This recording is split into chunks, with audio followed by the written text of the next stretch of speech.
Quand, le week-end dernier, dans Ouest France, Monsieur le Président, vous dites que vous êtes frappé par la ressemblance entre le moment que nous vivons et celui de l'entre-deux-guerres, vous jouez à nous faire peur ou c'est une conviction? Mais je ne joue pas, malheureusement. Mais regardons le monde tel qu'il est. Les nationalismes ne sont-ils pas là? A-t-on oublié quel est le parti qui avait gagné les dernières élections européennes en France? Le Front National. On semble s'être habitué à cela. Il est favori aussi aux élections pour l'instant. J'espère qu'il ne gagnera pas. J'espère qu'il ne gagnera pas et que les forces, d'autres forces politiques qui sont dans le champ politique républicain l'emporteront. Donc il est là, le Front National. Il est monté. Partout en Europe, le nationalisme remonte. Ce nationalisme qui demande quoi? La fermeture des frontières, qui prône le rejet de l'autre, du pays voisin ou de celui qu'on appelle aujourd'hui le migrant.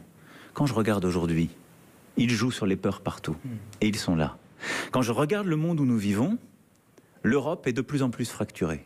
Quand je regarde le monde où nous vivons, vous avez des puissances autoritaires qui réémergent et qui se réarment aux confins de l'Europe. Nous sommes bousculés par les tentatives d'intrusion dans le cyberespace et l'intervention d'ailleurs dans notre vie démocratique de plusieurs. Nous devons nous protéger à l'égard de la Chine, de la Russie et même des États-Unis d'Amérique. Quand je vois le président Trump annoncer il y a quelques semaines le fait qu'il sorte d'un grand traité de désarmement qui avait été pris, je le rappelle, après la crise des euromissiles, au milieu des années 80, qui avait frappé l'Europe. Qui en est la victime principale? L'Europe et sa sécurité. Donc non, je n'exagère en rien. Je suis simplement lucide, je regarde la situation dans laquelle nous sommes.